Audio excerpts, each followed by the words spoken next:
It's Spoilerin time, folks, a show where we take all the hard work we do on our other show, Cordkillers, which helps us figure out how to watch stuff. We watch it, we talk about it, and this week we are going to talk about the Larry Sanders Show, the Gift episode, and People's Choice, Season 3, Episodes 4 and 5.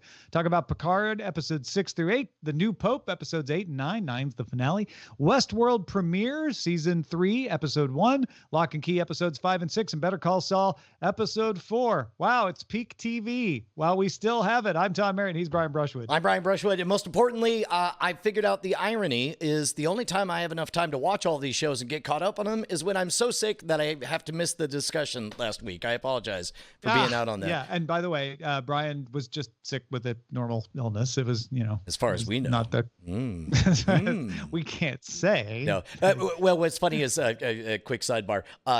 When I do get a traditional cold, I tend to drain for a few days and then have a lingering cough for the following week, and never in my life have I been more socially terrified to be caught coughing in public with just that dry, lingering chest cold, whatever. But and just go like, I'm so chilly. Yeah, you don't want to be. You don't want to be that. Believe me. Okay. Yeah. Movie draft. We haven't talked about this, but we'll have to figure that out once the movie industry does. I think, right? No kidding, right? Now it'd be folly for us to try to create a schedule since Hollywood itself can't do it. But also, we knew it was going to be kind of a late start to the summer movie season anyway. Later now, so we'll get to that as soon as we can. All right. In the meantime, let's get right into Better Call Saul. I'm digging this season. It feels like a comfy coat right now. Like, oh, there's Mike. Oh, there's Saul. And we're seeing Saul become Saul. The only one that I'm not sure about, the only plot line that I look at and I'm like, where is this going? Do I like where is it going? Why is this going where it's going? Is the one with his girlfriend and the whole development. I have theories and I've mentioned them before, but I'm not firm on where I think it's going. Yeah, so we've got four big ones. Number one on the Saul category, I'm surprised that there are more depths to plumb than I had expected. In my heart, he pretty much became Saul Goodman the moment his brother died. But it turns out, like Zeno's arrow, there are levels of nuance that I get to experience as we get closer and closer and closer to that, which I enjoy.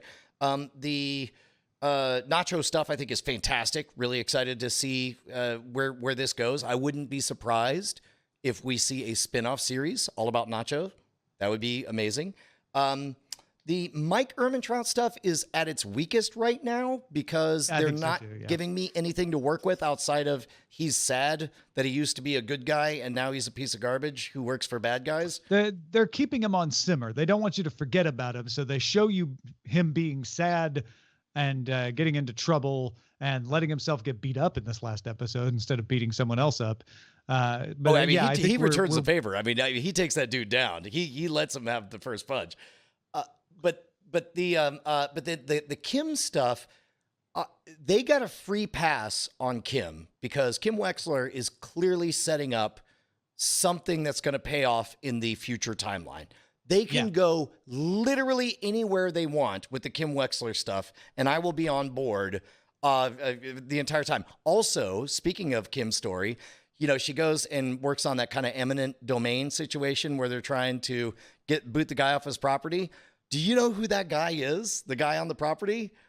Mm-hmm. That actor is the dude who is in charge of NORAD in War Games.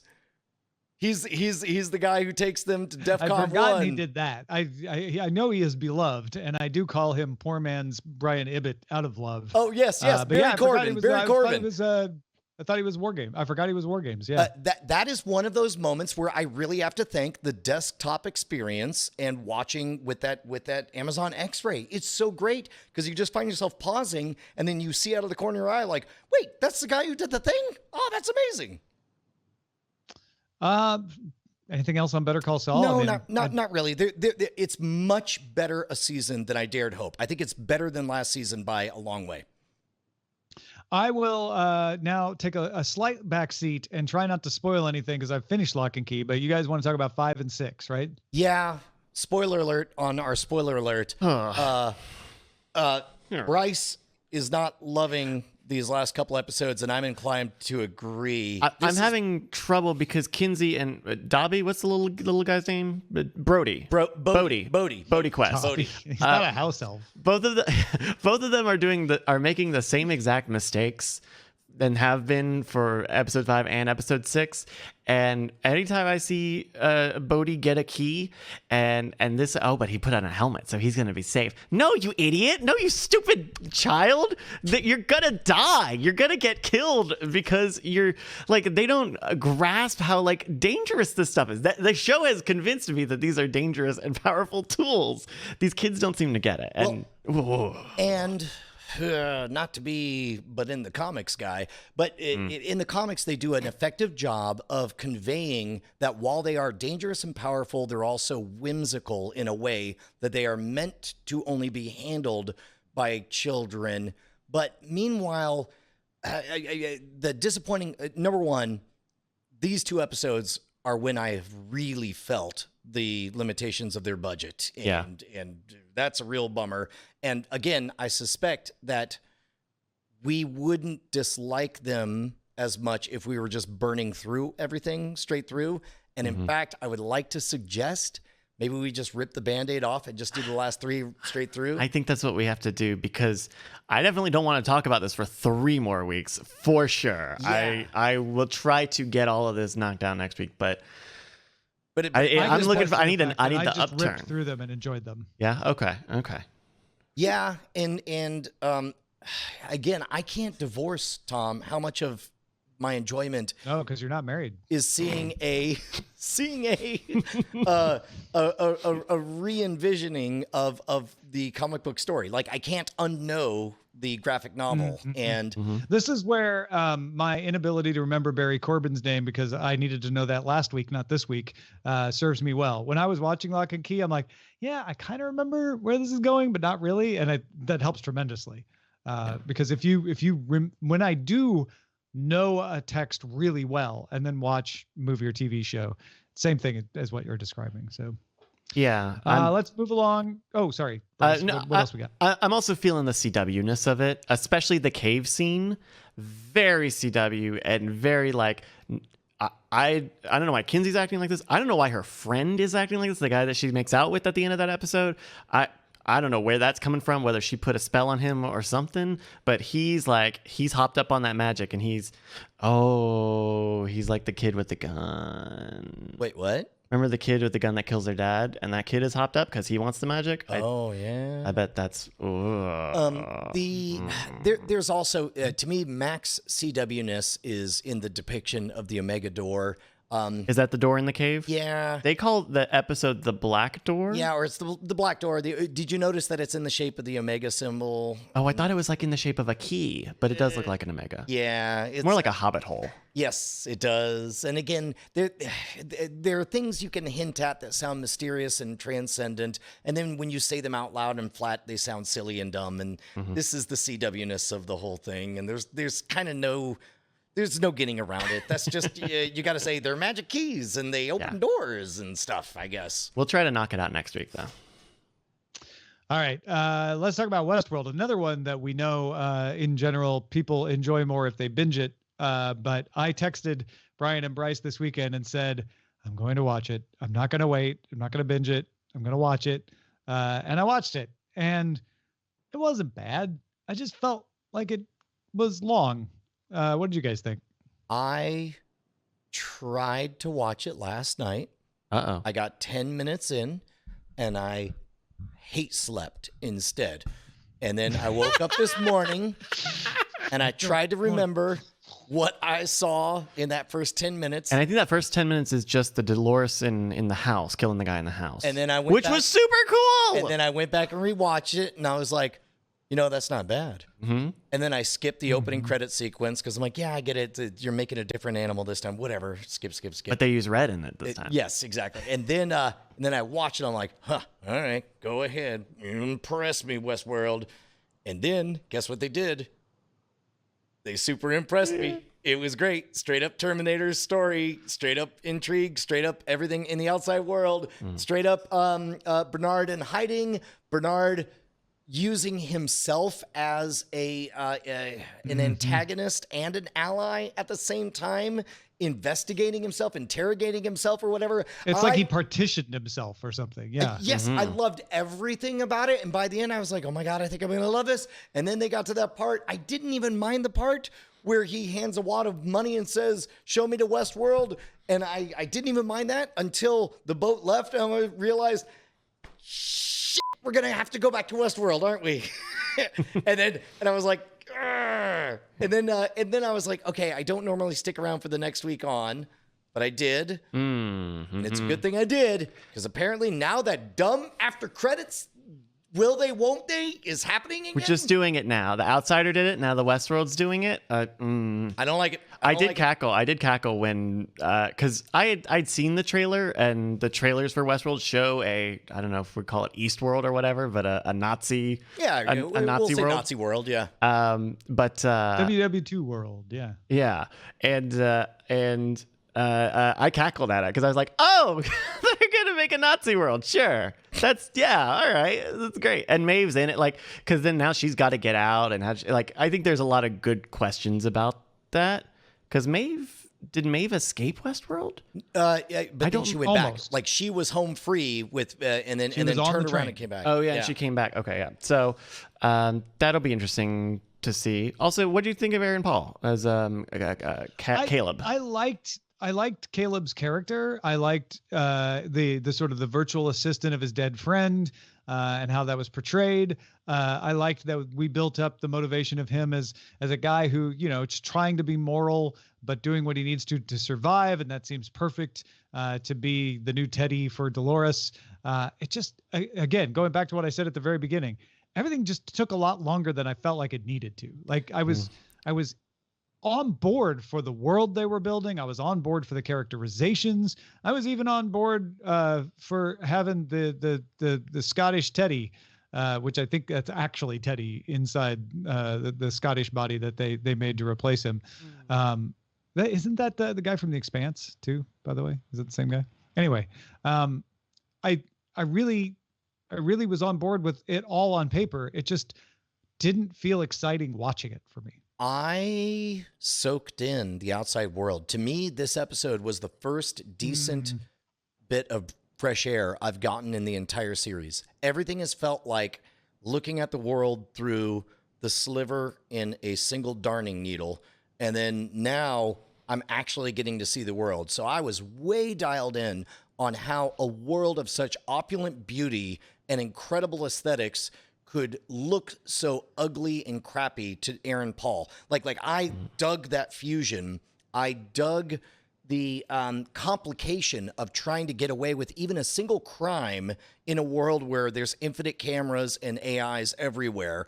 I absolutely loved beyond words what appeared to be the level of thought that went into that gamified crime app, where right really down to the intro sequence where a girl in panties and bra wearing a ski mask says, get paid, and I believed all of that. The dialogue box that said, the UI no, thing. I want to stay broke. Yes, exactly. I was so impressed with all of that it kept me on board, right to the self-balancing motorcycles, the self-driving cars. A quick nod to a silly vaudeville-style costume change from Dolores. They earned enough on this episode that I really enjoyed it. I'm just really disappointed that we're as fast as possible looking for an excuse to go back to the island as quick as possible. Mm-hmm. I expect that whatever that crime app that Caleb is using is a part of the Rehoboam big AI thing, where it's like, hey, the way we have to have crime, so here's some crime. You manufacture both sides of everything. Yeah, I expect that's gonna be like a big mid-season twist. It's the end of the Truman Show thing where it's like I'm the architect. I made it's or I guess the end of the Matrix. Yeah. Sure. Yeah, all of them. Yeah. Oh, and the Scottish guy's name is Tommy Flanagan. He is not the guy from The Expanse. Not the same guy. Okay. But he is the same guy from Sons of Anarchy. So if I'd watched Sons of Anarchy, I'd probably know that. And he was in Braveheart, as all Scottish people were. Are you in or not in, Tom? I am still looking at it as work after this one. But it's not where I'm dreading the story. I'm like, gosh, I just hope that it's more interesting. I've not more interesting even. That's the wrong word. I hope the pace picks up. I want a little less conversation, a little more action, please. Yeah. I just made that up. Anything else on Westworld? No. All right, let's talk about the new Pope. We talked about episode 8 a little bit last week, right? No, we didn't because I hadn't seen it yet. So we're going to talk about 8 and 9. But man, let's just cut to the chase, right? Brian, you start me off. I don't even know where to begin. I mean, I can't even remember where episode 8 began, but I know where episode 9 ended with full-on crusade, jihad, war, us, them, and the acknowledgement that the whole thing is sparked not by the Muslim jihadists, but instead by fanatics on their own side. I did not see this ending coming at all, and that is the rarest and most wonderful of gifts of all, is genuine surprise. This very clearly was going to set up, the fighting between two popes, but instead Lenny's like, yeah, I don't want to be the pope. I want to be an F-wording god. And he's like, I'm gonna be something bigger than a pope. You could be the pope, and we are gonna go to war. Yeah, what an astonishing twist! Everything, I loved it. I really loved the ending of this. As hard as it was to get here, it was worth it for this ending, because I love that Lenny thinks he has the answer and then is like, no, I didn't. You're the Pope. What do we do? I love that the fanatics show up in a suit and go, just so you know, wasn't us. And we'll tell you if it is, but figured you should know that. I love that we see John Paul III decide to abdicate and say, like, you know what, I don't want to do this, and I don't think I need to now that there's two of us, so it's all yours. Little weird to see Pius the 13th die while body surfing. I don't not the even weirdest know thing that this show has done. So I took it as metaphorical in a way. He certainly goes back to his coma heaven and then walks into the sea. Yeah, I mean, who knows? Who knows what the show, what anything means? I mean, I did love that Voyello gets to finally be the Pope. Yeah, that was a cute, and he adopted the what's her name's kid too. He adopted Esther's child. Yeah. I didn't see the fanatics being the terrorists coming, because I don't think they justified it well enough. I think they did a lot of, like, here are two scenes happening next to each other. Don't you think they what if there is a connection between these two? You get the close up of the leader, the female leader of the fanatics, and then the next scene is them reacting to the explosion in the basilica. And like, that's not like really, you didn't really sell me that they're connected. I understand it, but it feels. Oh, that's interesting. To me, it was sort of like Chekhov's brittle personality, where it's like I didn't know when it was going to be used, but all of them were very, very tightly wound, Sure. and I didn't know when or how they were going to break. But this was as satisfying a crack as any. I guess what I liked were the non-clues and the red herrings. I didn't love the fanatics, but I did like having the guy who got imprisoned for one of the acts, who was falsely accused, obviously, but that justifies him like coming in as part of all the immigrants during the middle pope, and then sticking around and sneaking around with the nun. Like, that's the reason why he's still around, and he has like, I think all of the stuff around it is fine, but I didn't see a direct connection between one and one. I mean, this is unfair for me to say, but let's face it. The writing and the storytelling has never been this show's strong point. That's true. Visually, though, it's as delightful a treat as it's ever been. I'll disagree with you that implies that the writing and the story has been important.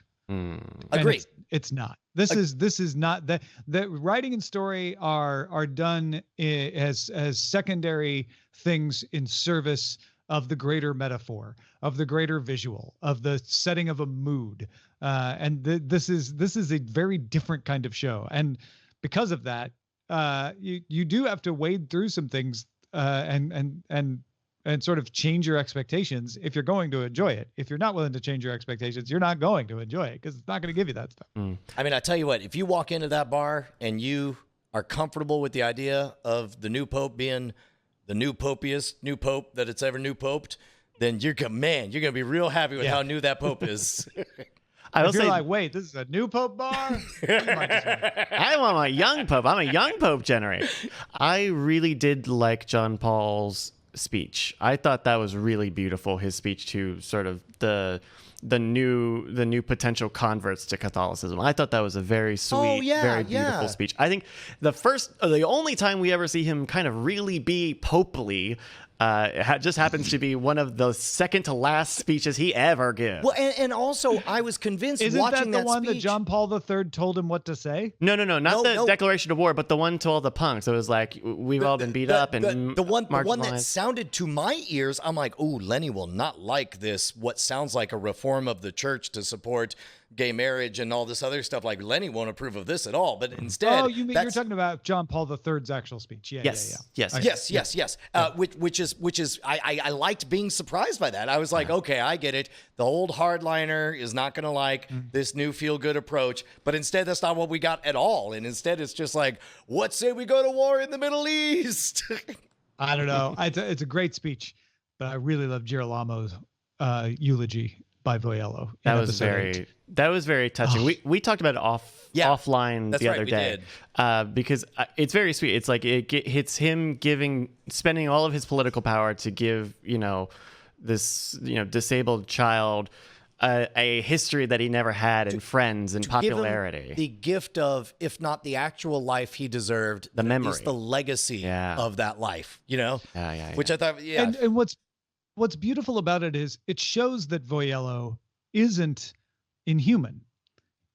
As much as he is the Secretary of State, the puppet master behind that plays the strings, that he is not entirely Machiavellian, that he has a moral center, and it was focused on Girolamo, and that comes out in like you say, in making this speech that doesn't even care if you think the things he's saying are true or not. He's like, I am setting this down as this human being's legacy. And Girolamo's always played that point of like, look, no, Voyello is a human. Look what he cares about. He cares about this in spite of the fact that he shouldn't.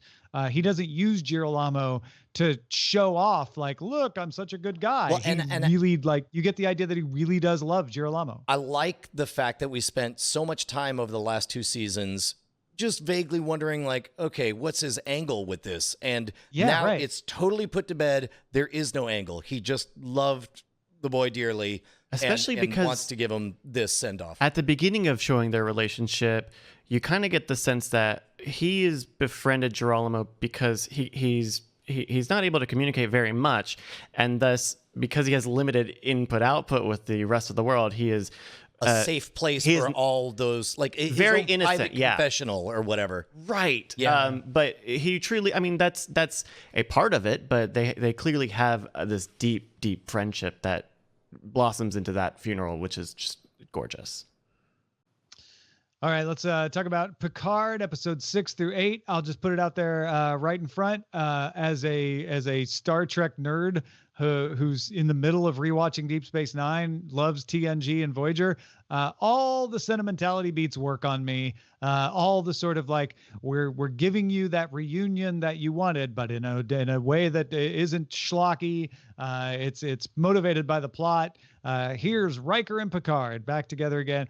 All of this stuff is working. It's not the strongest plot. I'm a little bit not bored, but I'm not as carried away by the Romulan synth secret society Tal Shiar plot as I would like to be. But when I compare it to Star Trek of the past, I think it's an incredible upgrade and way better than any like Star Trek in the tradition of those 80s and 90s show could have been expected to be. Yeah. Let me correct course. I'm certainly not disliking it. But if my life was on the line, I'm not certain I could tell you what the beginning or end of any of these 3 episodes was. It's all blurring together, which can be fine if you're telling a structured narrative where everything goes in order. But this is a narrative that, for nostalgia reasons, and again, tricks that work on me as well, I really enjoyed, like, oh my God, you know, Troy and Riker got together and had a kid and all that stuff. I'm enjoying those beats, but I have to acknowledge that the story is like going one direction and then going back, and then I can't even necessarily tell you who the protagonist is or what we're aiming for. I could tell you, I could draw you a map, but I don't think I could tell you a story. Does that make sense? Yeah. Let's see if I can even try. The story is that someone has blamed synths for something they didn't do because of an ancient religion / belief that tells them that if they let synths get too intelligent, it will destroy the universe. And so they've hidden that. Picard has uncovered this plot, but doesn't understand the danger and believes he should save a girl when in fact she may be the thing that destroys the universe. Should he continue to save her with the help of his trusted old friends or not? Tune in next week to find out. Yeah, here's what I'm getting from Picard, and I don't even dislike this, but I do wonder if I will tire of it. What I want is to go for a run. What I'm doing is jogging on a treadmill. Everything is a circle. What I want is an arc. Yeah, that's an interesting way of putting it, because the stuff in the Borg cube, parts of it, like 7 of 9 getting into the Queen chamber, I'm like, oh, this is good. Oh my gosh, this is great. I don't know if I can even unleash. And then she kind of just, pulls the plug out. Well, and plus also there was an episode of Voyager that kind of covered the same territory, so it was a bit of a retread. Yeah, but I was like, oh, this is cool. It's going to call back to that and like be an even bigger challenge. But it really wasn't. And then it wasn't. Hugh, I loved Hugh being back, and like he's old and cynical and knows the ways of the world now, and we saw his birth on the Next Generation. Love that. Also, not sure what his death bought. Yep. Or even the Borg cube scene, or even. Yeah, the treadmill thing is perfect. Like, I feel like I'm about to go for a run, and then I realize, oh wait, I'm kind of running, but I'm really on a treadmill. Well, I certainly am getting tired. That's the important part. Having said that, but I'm still enjoying it. I'm still loving the bits and pieces. I actually really loved the whole like EMH. Well, it's not all EMH. All the hologram. Sure. Where they got all the holograms together and said, okay, you all know pieces of this guy Rios. Help us figure this out. Do you know what, Tom? Back in the Next Generation days, that would have been the entire episode, and it would have been a fine hour-long episode, taking our time. But instead, we're this weird hybrid blend of an action movie with only nods, and it kind of does a disservice to both sides. Like, and maybe the opposite of what I'm feeling with Westworld, which is like, actually would like to stop and dwell a little bit. That's one of the things I liked about being on the farm with Riker and Marina Sirtis, Troy. I did feel like we got to pause a little bit more than we have in this episode, in these episodes so far. Yeah, I wish it was less of an info dump during that time, and more like more just show me an isolated story, and not find an excuse to while cooking a pizza, have a bunch of characters wedge in as much plot points as they could. It's red alert. Yeah, burn pizza. Yes, exactly. So I'm not cool with them just sort of like, well, you're going to have to surrender yourself for the murder of your lover as soon as we get to Deep Space 12. Oh, but if you saw the vision they showed me, it was so scary. Well, you probably are a major cast character on this show, but we're all just going to you're going to go to jail for the murder of your lover, the one you murdered on this ship, and that somehow we're supposed to still find you okay. Murder. I don't know. I mean, I get what you're saying. Seems pretty irredeemable, if you ask me, number one. but Picard always finds the best in people, doesn't he? Um, yeah, it's like the Borg. what I do, Just what I do continuing like forgiveness. what I do like about Picard is they're showing up some of the like arrogance of the character that was always just downplayed. And I like that. I like that they're like, oh, you just think you can take on the world always. You think you're always right. With that, and I think they're doing it without tearing down the character of Picard. They're just saying like, yeah, you did some pretty great stuff, but that doesn't mean that you're unquestionable. And I like that strain of it. I feel like the bit with Allison Pill where they're like, well, we'll just have to turn you in. Sorry. Is going back to the other Picard where everybody's like, well, he's the captain, and in fact, he's not even the captain. What's the junkie mom's name? There's Rios and you're talking about his friend, who's the navigator? yeah, the one from the trailer park. Rafi. Yeah. Between the lines, I'm smelling them try stuff like this very quickly. You could clap your hands and make this just the Rios and Rafi show, and I think you'd have something on your hands. I think you'd. Yeah. But right now, they're in the baggage of trying to tie everything into a larger mythos or whatever. I wouldn't mind it being just the Rios and Rafi, and I suppose you have to have the android chick as well. Whatever it sister's would be weird name. to call that show Picard, though. Well, no. Picard dies. You name the ship Picard, and then it becomes the USS Picard. I see. Yeah. And all the EMH, all the holograms are Picard. No. Well, because we got to get Patrick Stewart some work. Come on. How many? Throw Well, him out of a job. yeah. I mean, he's got to retire sometime. But I'm wondering like how many samples we have from like you computer. Give me an allegory from Picard. Please state the nature of the diplomatic issue you wish to resolve. They just play a bunch of old clips from TNG. Yeah. All right. Let's move on to Larry Sanders' show, the gift episode and People's Choice. I want to start with the People's Choice because I loved the idea of seeing behind the scenes, because we know, like, when we see it in the press, it's like, oh, the producer of Late Night is going to produce this award show or something like that. And this is sort of like an internal bit of strife that takes him away from his daily work. And Larry's jealous. And why can't I be the host? But I don't want to be the host. I thought this was full of actual, like, really true feeling stuff. Yeah, I liked it either way. This was my...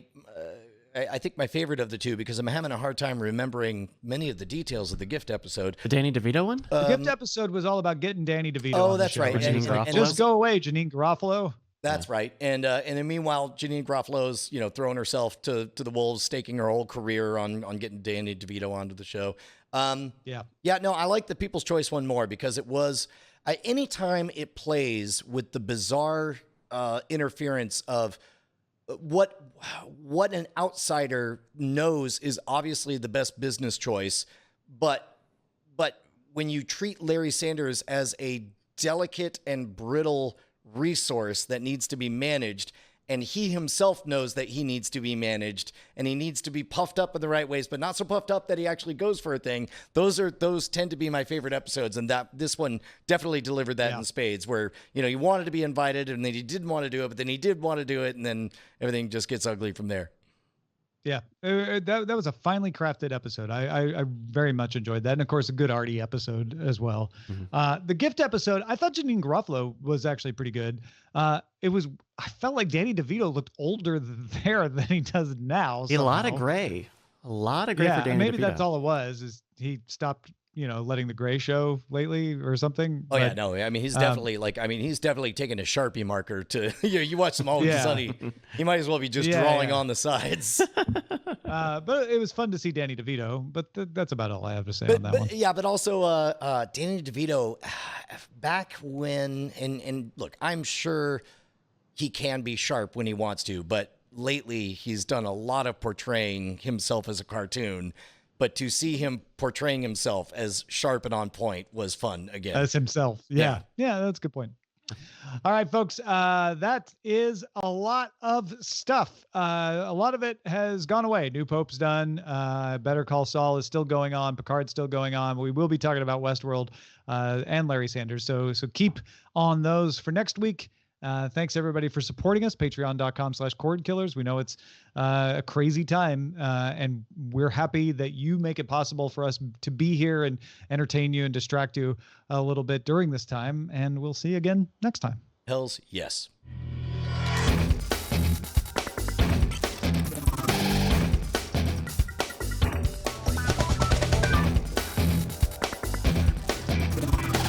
Diamond Club hopes you have enjoyed this program.